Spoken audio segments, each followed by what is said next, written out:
전에 이스라엘 백성 가운데 거짓 예언자들이 일어난 것과 같이 여러분 가운데도 거짓 교사들이 나타날 것입니다. 그들은 파멸로 몰고 갈 이단을 몰래 끌어들일 것입니다.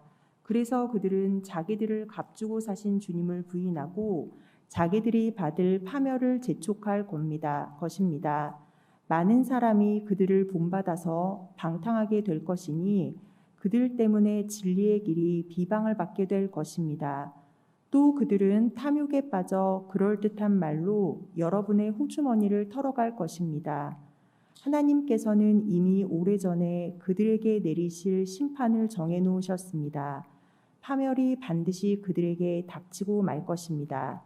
오늘 예배의 자리에 나온 모든 이들에게도 동일한 은혜와 평강이 함께 하시기를 빕니다. 우리 교회 사진작가인 권산 집사가 어느 날 제게 이렇게 얘기했습니다. 목사님, 사진 잘 찍는 비법을 하나 알려드릴까요? 여러분 사진 잘 찍고 싶잖아요. 그래서 이거 비법이 있구나 생각해서 좋지, 비법이 뭔데?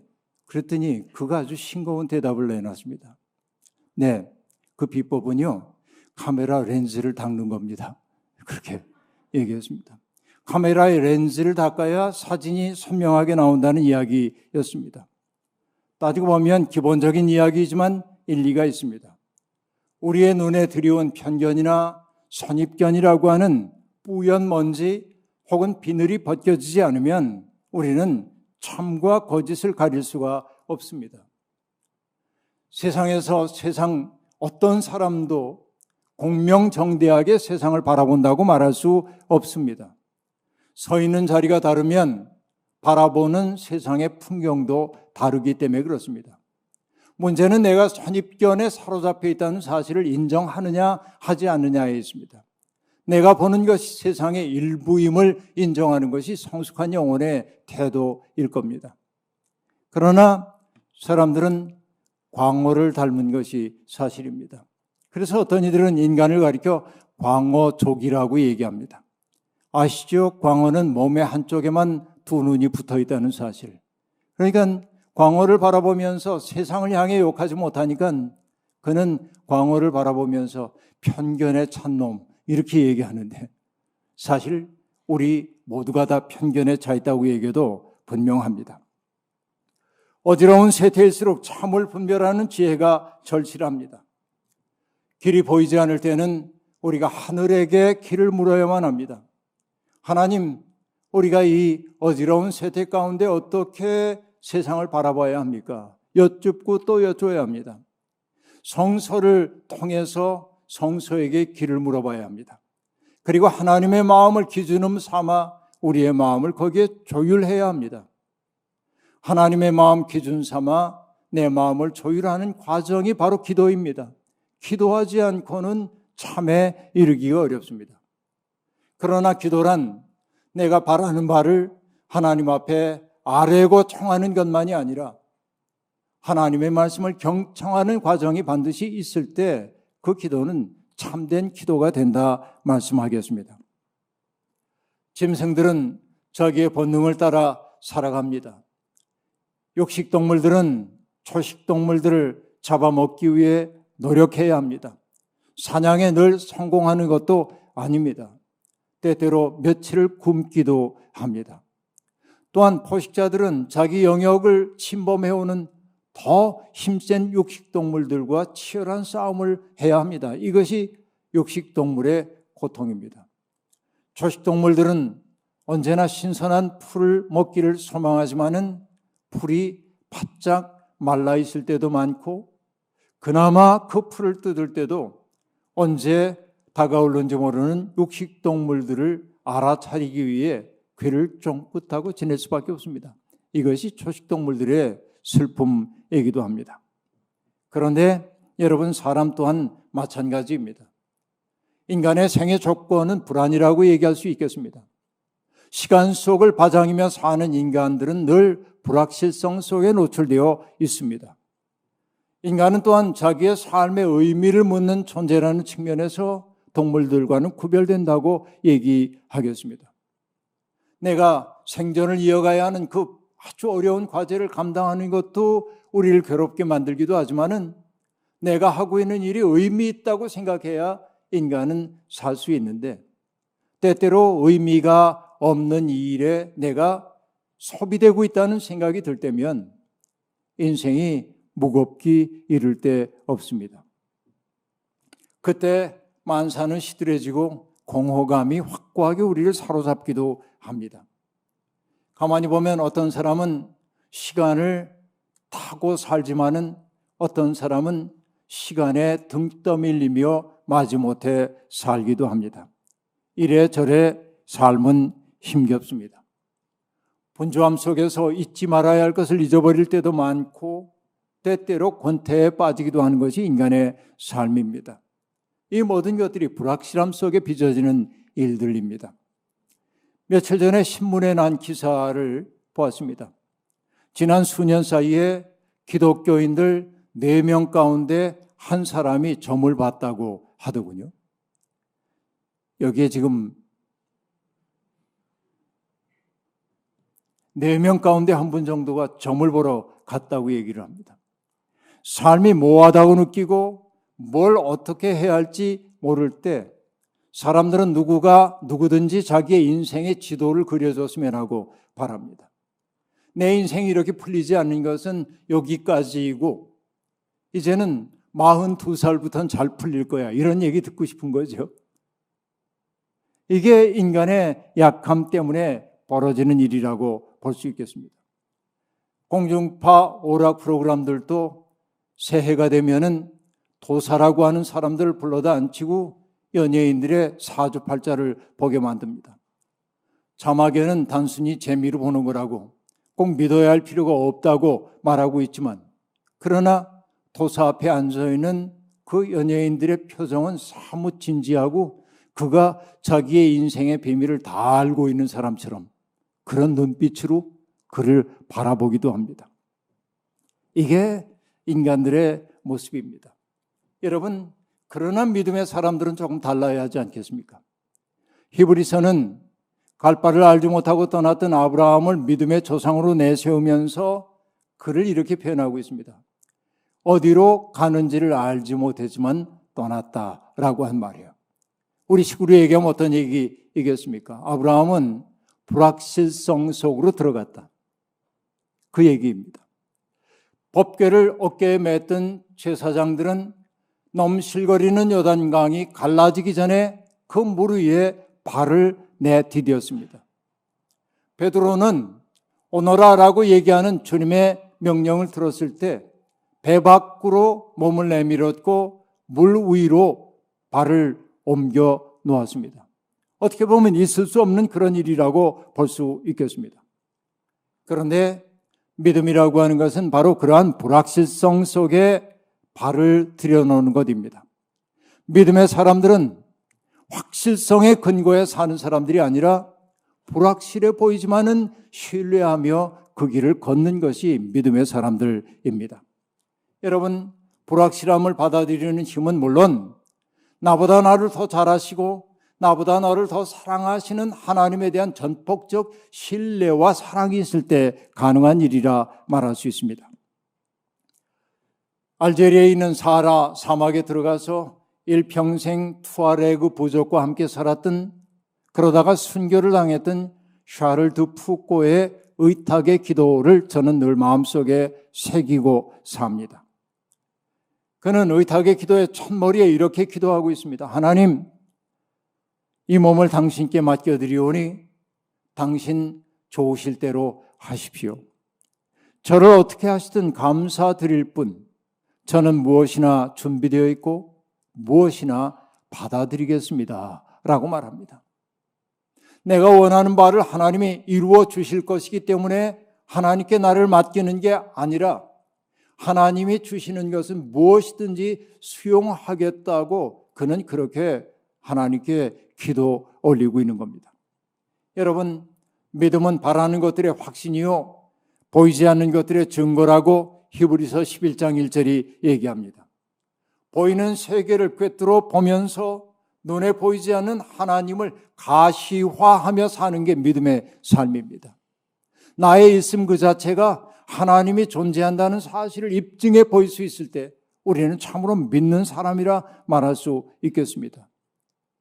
예수님은 로마 제국이 지배하고 있었던 그 엄혹한 시절에 도래하고 있는 하나님의 나라를 꿰뚫어 보셨습니다. 다른 사람들 눈에 보이지 않았지만은 예수님은 도래하고 있는 하나님의 나라를 보셨고 그것을 사람들에게 호명하여 보여줬고 당신과 더불어 하나님의 나라가 어떻게 확장되는지를 보여줬고 그 때문에 예수님이 계신 곳에서는 치유의 사건이 일어났고 귀신들이 쫓겨났고 소외되었던 사람들이 인간다움을 회복하게 되었습니다. 예수 그리스도는 삶을 통하여 하나님이 얼마나 아름다우신 분인지를 여실히 드러내 보였습니다. 보이지 않는 하나님을 가시화하는 것이 믿음의 삶이라고 말할 수 있겠습니다. 그러나 여러분, 많은 사람들이 거짓 예언자들에게 미혹되어 살아갑니다. 성경에 등장하는 거짓 예언자들의 특색은 무엇일까요? 그들은 언제나 권력 주변을 어슬렁거리면서 힘을 가지고 있는 사람들이 듣기를 원하는 말을 달콤하게 속삭여 주곤 합니다.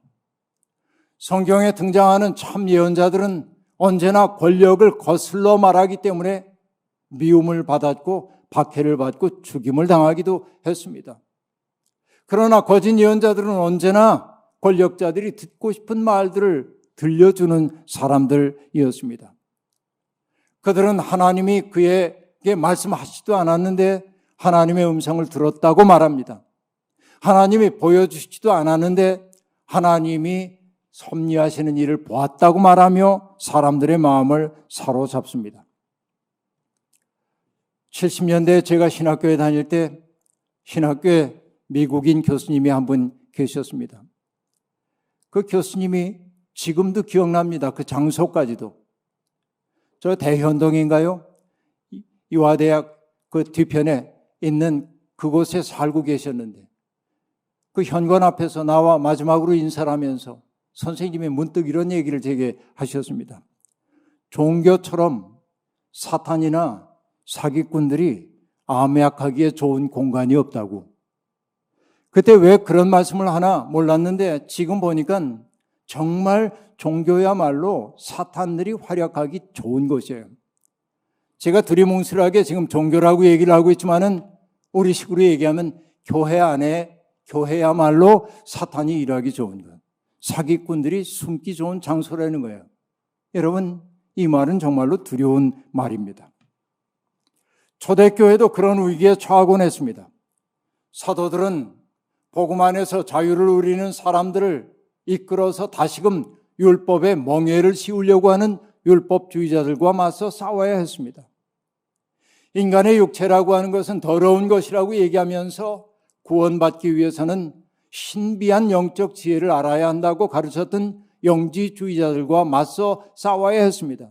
그래야 성도들이 자유를 누릴 수 있었기 때문에 그렇습니다.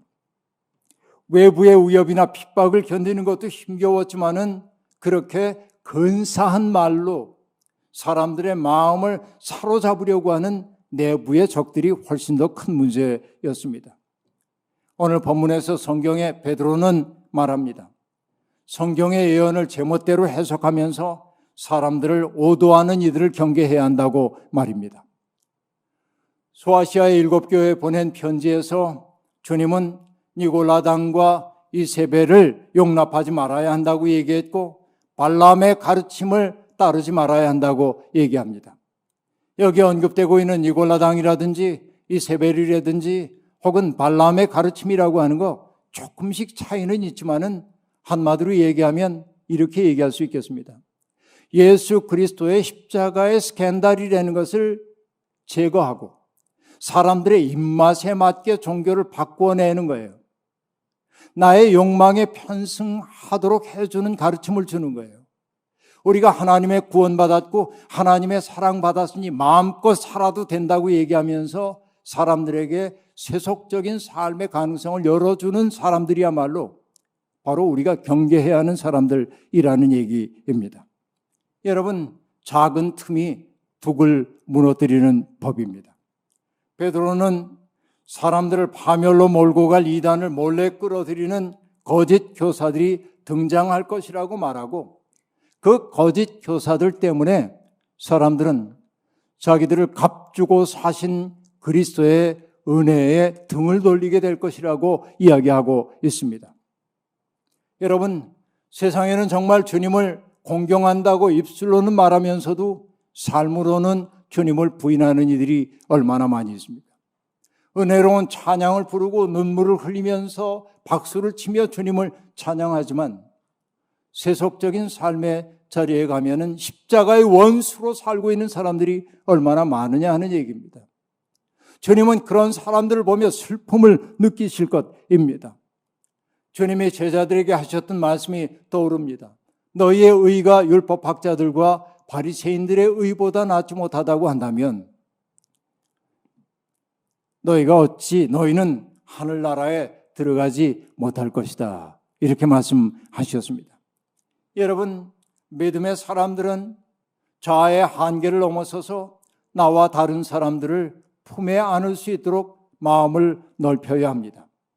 저는 예수 그리스도가 누구냐고 물을 때 하나님의 아들이라고 하는 그 정답을 말하기에 앞서서 예수 그리스도는 자비의 사람이라고 말하곤 합니다. 어떤 의미에서 그러합니까? 주님은 세상의 모든 아픔과 고통과 서름을 당신과 무관한 것으로 여기지 않았습니다. 상처 입은 사람들의 그 상처를 당신의 몸에 상처인 양 아파하며 그들을 치유해주고 온전하게 해주기를 원했던 것이죠. 바로 이것이 예수 그리스도의 자비로우심입니다. 그 사랑을, 값없는 사랑을 경험했던 사람들이 이구동성으로 하는 얘기가 뭡니까? 이분은 하늘이 보내신 분이구나. 이분은 하나님의 아들이구나. 이렇게 얘기하는 거예요. 하나님의 아들이라고 하는 것은 예수 그리스도의 신분증이 아니라 예수의 삶을 통하여 사람들이 깨닫게 된 진실이라고 얘기해야 합니다. 이것이 중요합니다. 오늘 우리가 예수 그리스도를 하나님의 아들이라고 진정으로 고백한다고 하는 것은 나의 슬픔과 서러움과 고통이 주님과 무관하지 않다는 사실을 알고 한없는 사랑으로 주님이 우리를 품에 안아준다고 믿기 때문에 그런 것입니다. 주님은 삶으로 하나님을 가리켜 보이는 분이었습니다. 또한 주님은 하나님의 뜻을 왜곡하여 사람들을 오도하고 지배하려고 하는 종교 지도자라 말하나 실상은 종교 상인에 불과한 사람들에 대해 맹렬한 분노를 드러내셨습니다. 오늘 주님이 이 땅에 오신다고 한다면 채찍을 들어 성전 상인들을 내쫓았던 주님의 성전 정화의 사건이 여실히 벌어질 거라고 저는 생각합니다. 예수의 마음으로부터 멀어질 때 종교는 혹은 기독교는 진리의 무덤으로 전락할 수밖에 없습니다. 많은 사람들이 콘스탄틴 황제에 의해 기독교가 로마에서 공인된 이후에 기독교가 변질되기 시작했다고 말합니다. 어느 정도 일리가 있는 이야기입니다. 여러분, 로마 황제의 비호를 받으며 초대교회는 성장했습니다. 바실리카라고 하는 로마의 공회당이 예배당으로 쓰이기 시작했습니다. 널찍한 건물입니다. 주랑이 있는 멋진 건물입니다. 그 속에서 안심하며 예배드릴 수 있었습니다. 그러나 여러분, 콘스탄틴 이전에 기독교인들이 예배를 드렸던 장소는 아시다시피 카타콤베 무덤이었죠. 그것에서 숨죽이며 두려워하며 절실한 마음으로, 순수한 마음으로 예배를 드렸었죠. 이 두 공간이 자아내고 있는 느낌은 다를 수밖에 없습니다. 이것이 오늘의 현실에도 그대로 적용됩니다. 교회가 커지고 목회자들의 발언권이 커질 때가 가장 위험한 때입니다. 여러분, 자기가 대단한 사람이라도 된 것처럼 느끼는 이들이 있습니다. 경세가를 자처하는 사람들도 있습니다. 그들은 대중들의 박수갈채를 즐깁니다. 저는 얘기합니다. 영혼의 전락은 그렇게 시작된다고. 커질수록 사람들의 시선이 쏠릴수록 자기 성찰을 게을리하는 순간 그의 영혼은 망하는 겁니다. 아브라함, 조수아, 헷셀이 했던 말도 같은 뜻입니다. 모든 전통적인 종교가 지니고 있는 고질병이 있대요. 그게 뭘까요? 궤어있어 썩는 것이라고 말합니다. 안착하여 기정사실이 되어버린 것은 무엇이나 쉽게 부패할 수 있다. 신앙이 교리로 대치되고 자발성이 진부한 모방으로 바뀐다라고 말합니다. 궤어 썩는 것이 문제입니다. 신앙이 교조가 될 때 자유롭고 유연하고 경쾌한 복음은 굳어지게 마련이고, 굳어진 것은 누군가에게 상처를 입히도록 되어 있습니다. 여러분, 저도 늘 경계하고 있습니다만 자기가 얼마나 부족한지를 알지 못하면서 지도자연한 종교인들이 이 땅에 큰 병폐를 만들어내고 있습니다. 자기 이해의 첫걸음이 무엇일까요? 자기 이해의 첫걸음. 그것은 자기를 의심하는 데 있습니다. 내가 제대로 길을 가고 있는지 의심하고, 내 마음이 순수한지를 돌아보고, 나의 동기가 깨끗한지를 자꾸만 돌아보지 않으면, 하나님의 마음이라고 하는 거울에 비추어 자꾸 바라보지 않으면 우리의 자아만 커지도록 되어 있습니다. 내가 누구에게 속한 사람인지를 늘 확인하고 거기에 걸맞게 살고 있는지를 돌아봐야만 합니다. 예수님은 사람들을 그릇된 권위를 가지고 오도하고 있는 이들을 보며 분노하셨습니다. 율법학자들과 바리새파 사람들아, 위선자들아, 너희에게 화가 있다. 너희는 개종자 한 사람을 만들려고 바다와 육지를 두루 다니다가 하나가 생기면 그를 너희보다 배나 더 못된 지옥의 자식으로 만들어버리기 때문이다. 이렇게 말합니다. 여러분, 사람들을 개종시켜 이전보다 더 못한 사람 만든다는 말이 두렵게 들려옵니다. 사실 이런 말은 우리의 현실이기도 합니다. 잘 믿는다고 자처하는 사람들 가운데 시민적 상식조차 지키지 않는 이들이 많이 있고, 혐오를 선동하고 편견을 강화하는 말을 서슴없이 하기도 합니다. 성찰적 지성이 작동되지 않을 때 그들은 점점 목소리를 크게 만듭니다.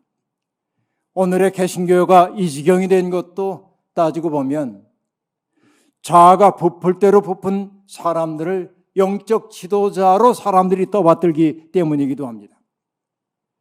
베드로는 사람들을 방탕한 길로 인도하는 사람들을 바라보면서 그들 때문에 진리의 길이 비방을 받게 될 것이라고 음울하게 이야기했습니다.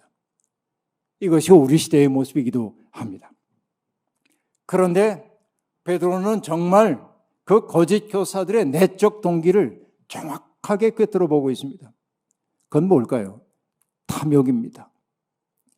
그들은 탐욕에 빠져 그럴듯한 말로 여러분의 호주머니를 털어갈 것입니다 라고 말합니다. 그들은 자기의 권력을 강화하기 위해 종교적 권위자 행사를 하고 거기에 미혹된 사람들을 통해 제 배를 불리는 겁니다. 그들은 때때로 가장 청렴한 척 하기도 합니다. 청렴하면 됐지. 그냥 그것을 사람들한테 나는 저금 통장에 하나도 없어 라고 얘기한다든지. 여러분, 청렴한 척 하는 것들이 얼마나 위선적입니까? 베드로는 파멸이 반드시 그들에게 닥치고 말 것이라고 말합니다. 맥락에 꼭 일치하는 것은 아니지만은 주님의 말씀도 우리에게는 격려인 동시에 경고가 됩니다. 그러므로 너희는 그들을 두려워하지 말아라. 덮어둔 것이라고 하여 벗겨지지 않을 것이 없고 숨긴 것이라 해도 알려지지 않을 것이 없다. 두려운 말씀입니다. 시절이 수상할수록 영적인 분별력이 커져야 합니다. 하나님의 잇된 채 사는 사람은 누구도 함부로 말할 수 없습니다. 내가 오류 가능성이 있는 인간임을 알기 때문에 그렇습니다. 그렇게 사람들을 함부로 정죄하지 않습니다. 명백한 불의에 대해서는 끝까지 저항하지만은 사람들이 연약하기에 저지르는 잘못은 연민의 마음을 가지고 대합니다. 거짓 교사들은 사람들을 분열시킴으로 이익을 보려 합니다. 이상한 유튜버들이 자극적인 영상과 그리고 험한 말들을 통해 조회수를 높이고 그리고 사람들의 후원금을 모아 재배 불리는 것과 똑같습니다. 하나님의 사람들은 장벽은 허물고 사람들 사이를 이어주는 다리가 되려 합니다. 거짓 교사들은 오직 자기들만 진리를 알고 있다고 말하지만 참된 교사들은 하나님께 이르는 길을 두려워하며 찾고 있다고 말합니다. 그런 겸손함이 필요합니다. 거짓 교사들은 우리의 두려움을 숙주로 삼아 자기의 권한과 힘을 키우지만 하나님의 사람들은 두려워하는 사람들을 품어 안는 하나님의 사랑을 삶으로 보여줍니다. 어려운 때입니다. 이럴 때일수록 하늘의 빛을 받은 사람답게 현실의 어둠을 뚫고 나가 생명과 평화의 일꾼이 되어야 합니다. 우리의 시민권은 이 땅에도 있지만은 하나님 나라의 시민권을 받은 사람답게 하늘의 눈으로 세상을 바라보며 혼돈 너머의 질서를 바라볼 수 있는 영의 눈이 열리기를 주님의 이름으로 축원합니다. 아멘. 주신 말씀 기억하며 거듭의 기도 드리겠습니다. 하나님, 빛과 어둠이 공존하는 세상, 아름다움과 추함이 공존하는 세상, 거룩함과 그리고 불경한 것들이 공존하는 세상에서 하나님을 바라보며 나아가기란 여간 어려운 일이 아닙니다. 그럼에도 불구하고 우리는 땅의 인력에 끌려 사는 사람들 아니라 위에서 부르신 부르심의 상을 얻기 위해 달려가는 사람들입니다.